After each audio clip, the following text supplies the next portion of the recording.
Bismillahirrahmanirrahim. Assalamualaikum warahmatullahi wabarakatuh. Hai teman-teman, pada kesempatan video kali ini kami akan membahas sebuah materi. Materi tersebut yakni tentang prota atau program tahunan dalam pembelajaran tematik. Jadi sebelum masuk materi, alangkah baiknya kami perkenalan dulu ya. Jadi kami dari kelompok 8 yang beranggotakan saya sendiri Muhammad Awwaluddin Fahmi, yang kedua Miftahul Anwar, yang ketiga Anis Latifah, pada mata kuliah perencanaan pembelajaran dari jurusan Pendidikan Guru Madrasah Ibtidaiyah kelas A, Universitas Islam Negeri Maulana Malik Ibrahim Malang. Jadi kali ini kami akan membahas 3 topik. Yang pertama tentang pemahaman prota, yang kedua komponen-komponen prota, dan yang ketiga bagaimana mengembangkan prota dalam pembelajaran tematik. Langsung saja saya awali terlebih dahulu. Saya Muhammad Awwaluddin Fahmi dengan NIM 181401117. Yakni kita masuk kepada materi yang pertama, adalah pemahaman mengenai prota atau program tahunan. Terlebih dahulu sebagai calon pendidik ataupun pengajar dan juga mahasiswa, serta sebagai calon guru, kita harus mengetahui tentang program tahunan tersebut, yang mana untuk itu memperlancar sistem pembelajaran yang disiapkan dalam suatu lembaga pendidikan. Langsung saja, apa sih program tahunan tersebut? Yakni terlebih dahulu program itu adalah suatu pernyataan yang berisi harapan atau tujuan yang akan dicapai secara bersama, yakni dengan bergantung satu dengan yang lainnya, di mana sering dikatakan dengan perencanaan, desain ataupun persiapan rancangan yang dilaksanakan secara bersamaan secara terstruktur dengan sasaran yang sama. Kemudian sedangkan program tahunan tersebut merupakan suatu program pembelajaran tematik terpadu yang dikembangkan oleh guru di setiap jenjang pendidikan, yaitu diketahui pada jumlah jam pelajarannya yang efektif dalam kurun 1 tahun, yang akan harapannya tercapainya KI dan KD, yang artinya program tahunan itu menjadikan gambaran singkat mengenai alokasi waktu, kemudian tema pembelajaran materi dalam kurun 1 tahun mendatang, yang terdiri dari 2 semester, yakni semester ganjil dan juga semester genap. Setelah itu ada tujuan dan fungsinya.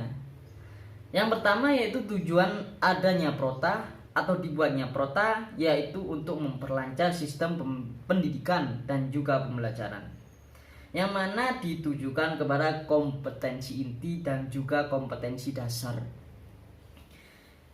Yang dari pada itu sehingga guru lebih siap dan percaya diri untuk melaksanakan tugasnya sebagai pengajar, karena dengan adanya prota tersebut. Kemudian ada fungsinya, beberapa hal yang menjadi fungsi program tahunan, antaranya yang pertama yaitu sebagai pedoman dalam menyusun prosem atau program semester, yang mana artinya program tahunan tersebut menjadi bagian utama atau menjadi bagian yang teratas dari bagian bawah-bawahnya atau setelah-setelahnya. Misalnya dari program tahunan akan bisa membuat program semester, membuat program mingguan, membuat program harian dan sebagainya.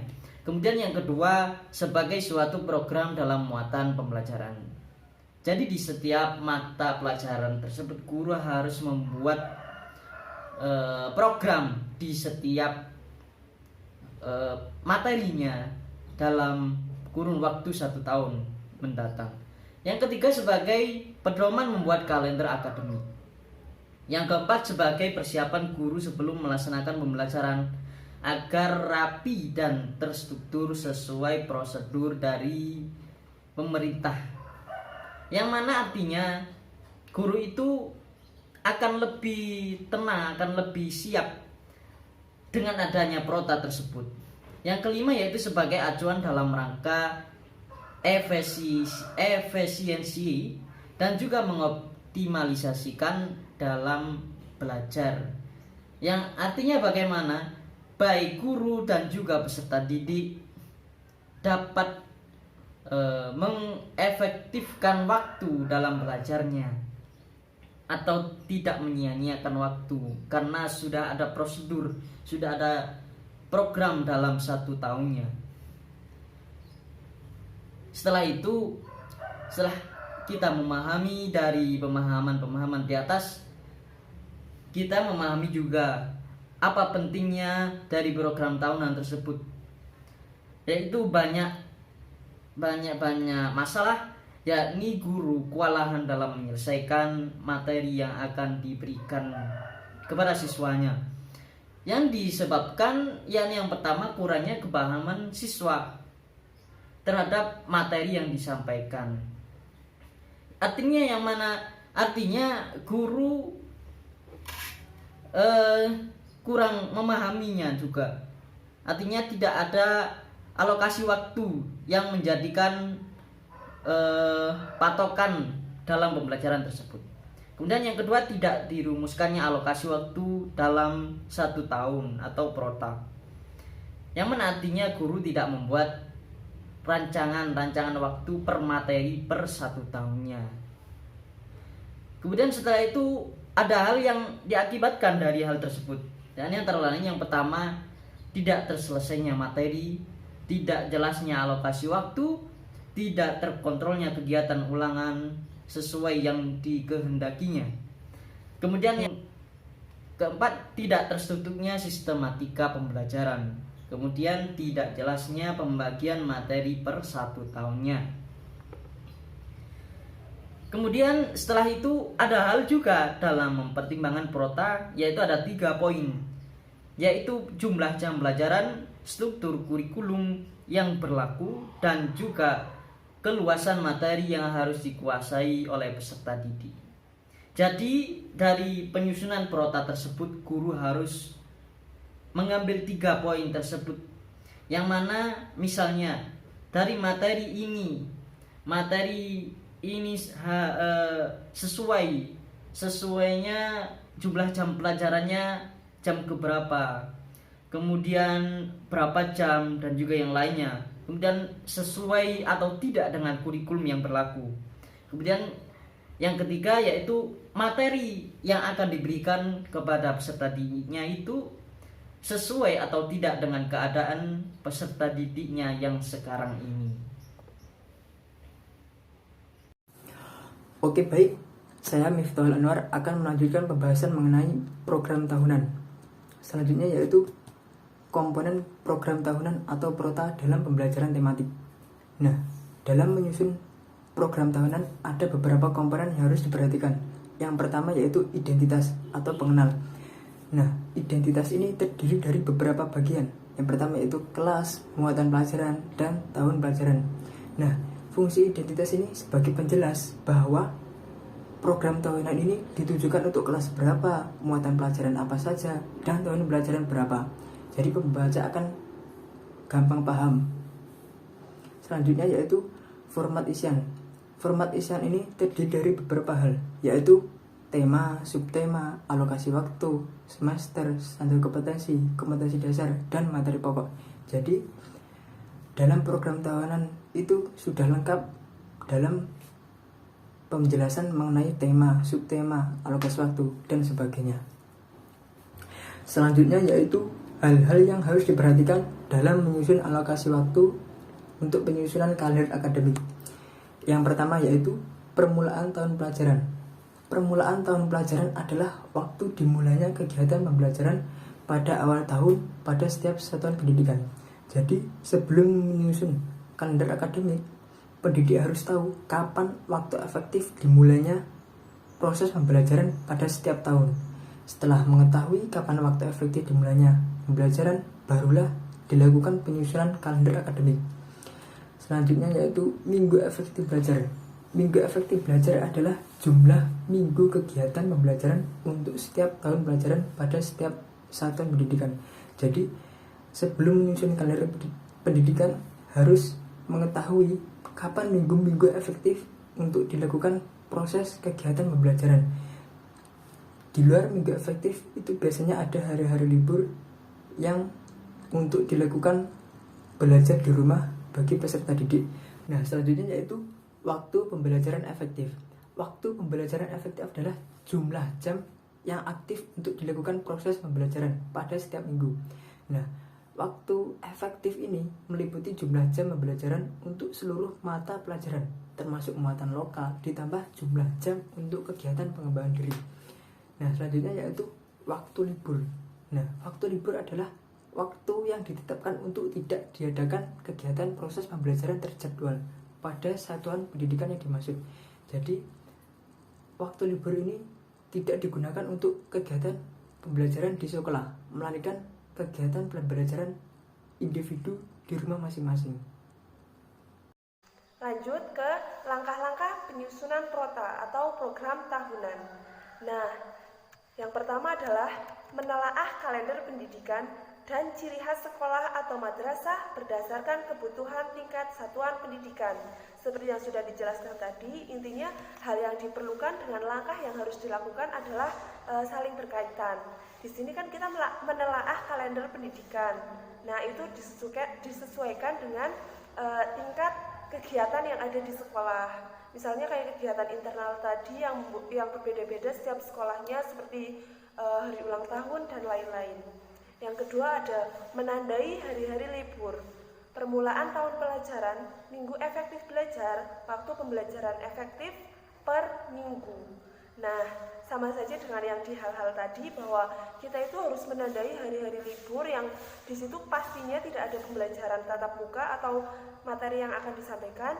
Yang kedua, permulaan tahun pelajaran yang biasanya di sekolah dasar itu dimulai bulan Juli dan nanti dihitung ada berapa minggu efektif hingga bulan Desember yang mana pembelajaran itu atau UAS biasanya dilaksanakan pada bulan Desember. Langkah yang ketiga adalah menghitung jumlah minggu efektif setiap bulan dan semester dalam 1 tahun dan memasukkan dalam format matrik yang tersedia. Maksudnya adalah minggu efektif setiap bulan. Biasanya kan kita ada 4 minggu dalam 1 bulan. Nah, yang efektif untuk melakukan pembelajaran itu berapa minggu? Misalnya 3 minggu, katakan, karena di situ ada kegiatan di sekolah itu atau kegiatan internal. Dan dalam satu semester kan ada 6 bulan. Katakan kita ada 1 bulan yang tidak efektif untuk pembelajaran. Maksudnya tidak efektif di sini adalah pembelajaran itu tidak berjalan semestinya. Misalnya ada suatu bencana yang mendadak atau apapun itu. Seperti itu, kita harus ketahui dahulu sebelum kita menyusun program tahunan atau biasa disingkat dengan prota.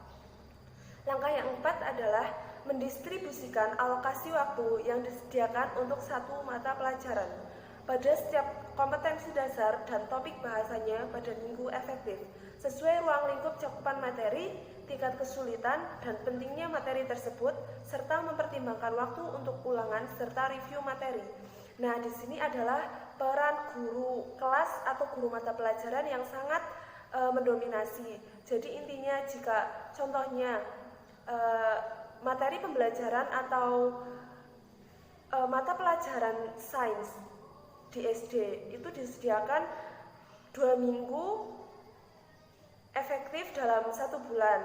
Nah, di 2 minggu itu harusnya guru itu sudah menyampaikan 2 materi. Artinya guru tersebut mau tidak mau harus bisa menjelaskan materi tersebut dengan sudah mempertimbangkan nanti murid-murid atau siswa-siswa itu harus sudah jelas semuanya tentang materi itu. Yang kedua, materi harus tersampaikan dengan sejelas-jelasnya atau sepaham-pahamnya. Terus maksudnya paham di sini adalah siswa jika ditanya tentang materi tersebut pastinya bisa menjawab dan paham apabila menemukan masalah tersebut di dunia nyata. Terus pastinya tidak semua kemampuan siswa itu sama dalam menerima pembelajaran. Nah, ataupun akan melakukan ulangan harian atau ulangan tengah semester seperti itu. Jadi tugas guru di sini adalah memanfaatkan waktu yang sudah disediakan dengan sebaik-baiknya dengan cara ada disediakan waktu untuk review materi dari awal. Jadi nanti tidak gugup. Nanti siswa itu tidak harus mikir dulu itu yang pertama itu diajar apa, dan untuk melatih daya ingatnya juga. Seperti itu. Kita lanjut ke slide selanjutnya, yaitu sebelum membuat program tahunan atau prota terlebih dahulu, apa yang harus kita lakukan? Yang pertama adalah yang sudah dijelaskan tadi atau disebutkan tadi, yaitu menghitung pekan efektif dalam 1 tahun dengan melihat kalender akademik. Nah, biasanya itu disebut dengan RPE atau Rencana Pekan Efektif. Ini sangat penting diadakan supaya memudahkan untuk ke langkah yang selanjutnya. Jadi apa sih itu pekan efektif? Pekan efektif yaitu hari-hari yang digunakan atau hari yang efektif pada saat tahun ajaran baru berlangsung. Berikut cara untuk menentukan pekan efektif ya. Yang pertama, menentukan ada berapa jumlah minggu dalam 1 tahun. Nah, jadi sistemnya adalah kita ke umum dulu. Jumlah minggu dalam 1 tahun itu ada berapa? Kalau kita mau merancang atau membuat rencana pekan efektif supaya lebih mudah, kita itu harus menggunakan dari yang ke umum hingga ke khusus nanti. Dalam 1 tahun itu kan berarti umum, artinya kita belum menentukan yang hari liburnya dan lain-lain.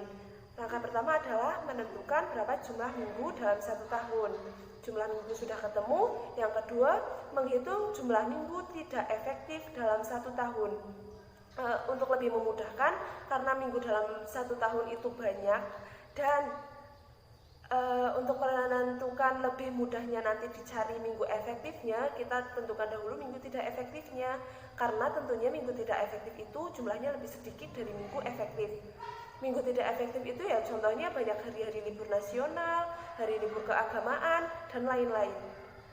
Nah, cara yang ketiga adalah menghitung jumlah minggu efektif. Kan caranya adalah dengan cara jumlah minggu dalam 1 tahun. Tadi kan sudah ketemu di langkah pertama, mencari jumlah minggu dalam 1 tahun dikurangi jumlah tidak efektif.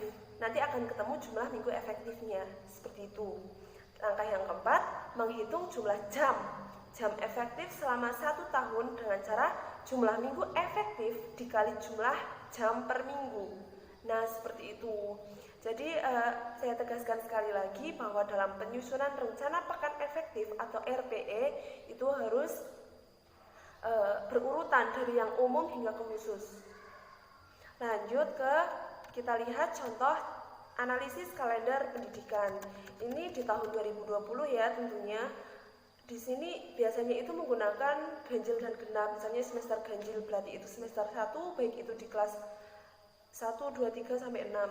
Di sini contoh analisis kalender pendidikan di semester ganjil. Nah, dalam tabelnya biasanya itu setelah kita melewati langkah-langkah di atas, kita temukan bahwa tabelnya itu bentuknya adalah yang pasti ada semester berapa, ada bulan apa, seperti yang saya tegaskan tadi bahwa pembelajaran tahun ajaran baru biasanya dimulai pada bulan Juli. Terus ada minggu pembelajaran efektif. Nah, tadi sudah bisa cara menghitungnya. Kemudian hari efektif sekolah, hari efektif sekolahnya itu ada berapa dalam minggu. Misalnya 3 minggu ada 16 hari pembelajaran efektif. Yang selanjutnya ada hari belajar efektif. Terus ada hari sekolah non tatap muka. Selanjutnya ada klasifikasi hari libur.